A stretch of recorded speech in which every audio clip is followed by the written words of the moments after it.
నమస్తే, welcome to RTV. నేను మీ journalist Manoj.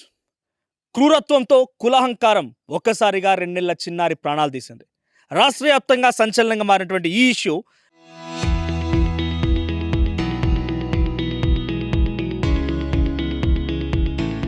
Nagar Kurnool జిల్లా కుమ్మెర మల్లికార్జున స్వామి ఆలయం దగ్గర మొదలైంది. ప్రస్తుతానికి ఆలయం దగ్గర ఉన్నా నేను. సో ఇక్కడ ఆలయం దగ్గరే ఒకప్పుడు చరిత్రలో మనం చూసుకున్నాం. అంబేద్కర్ రాసిన పుస్తకాల్లో అంబేద్కర్ చరిత్ర గురించి చెప్తున్న సమయంలో చాలా పురాతనమైన రోజుల్లో కులహంకారాలు ఉండేవంట. దళితుల్ని మెట్లెక్కనిచ్చేవారు కాదంట. దళితులు ఏకంగా మెట్లెక్కితే గుడి మెట్లను కూడా పూర్తిగా శుద్ధి చేసేవారంట, లేకుంటే ఆలయమే మలినం పట్టినట్టుగా భావించేవారట అని చెప్తుండేవారు.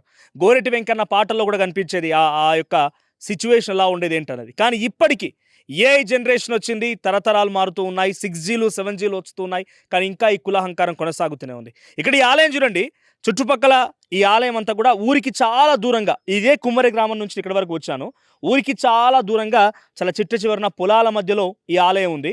సో ఇప్పుడే ఈ ఆలయానికి సంబంధించి ఆ విజువల్ చూస్తూ ఉంటే మీకు అర్థమవుతుంది. 2 రోజుల క్రితమే ఈ ఆలయం సంబంధించినటువంటి జాతర ముగిసింది. సో జాతర ముగిసింది 2 రోజులు అవుతోంది. సో అయినా కూడా ఈ ఆలయం గురించి ఇప్పుడు రాష్ట్ర వ్యాప్తంగా చర్చనీయాంశంగా మారింది. సో ఇదే మెట్ల మీద నుంచి ఆ భార్య తర్వాత ఇంట్లో తోబుట్టువు లేకపోతే వదిన అందరు కలిసి వచ్చారు. గణేష్ భార్య మౌనిక ఇదే మెట్ల నుంచి ఆ 2 నెలల పాపని ముందుగా తీసుకెళ్లి దర్శనం కోసం వెళ్ళింది. సో ముందుగా ఇదే దర్శనం కోసం వెళ్ళిన సమయంలో ఇక్కడ కూడా ఇది ఎండోర్మెంట్ కింద ఉన్నటువంటి ఒక టెంపుల్ కాదు, ఆ తర్వాత ఇది ఒక ప్రైవేట్ టెంపుల్ అంతకంటే కాదు, ఇది చాలా పురాతనమైనటువంటి ఆలయం. సో కురుమూర్తి ఆలయంతో సమానంగా దీన్ని చూస్తారంటే ఇక్కడ. సో ఊరికి చివరినటువంటి ఈ ఆలయంలో ఇదే మెట్లపై నుంచి అందరూ వెళ్లాల్సి ఉంటుంది.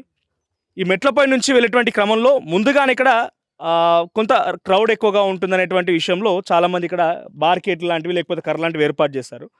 సో ఈ మెట్లపై నుంచి వెళ్ళేటువంటి క్రమంలో మహిళలు ఆపారంట. 100 రూపాయలు చెల్లించమన్నారు. ఇక్కడెక్కడ కూడా నాకు 100 రూపాయలు చెల్లించాలని కానీ, నేను గ్రామస్తులతో మాట్లాడినా, తర్వాత ఇక్కడికి వచ్చిన తర్వాత ఆ కుటుంబంతో మాట్లాడినా, డబ్బులు చెల్లించడానికి ఇక్కడెక్కడ ఒక రసీదు లేదు. సో జనరల్గా మీరు ఆలయాలకు వెళ్తే ఏముంటుంది, స్పెషల్ దర్శనం అనో లేకపోతే పక్కాగా దర్శనం చేసుకోవాలంటే డబ్బులు ఇవ్వాలని ఉంటుంది. Local to global news at your fingertips. మీ చేతిలో ఒక ఆయుధం. Download Raw TV app. Media legend Ravi Prakash is back.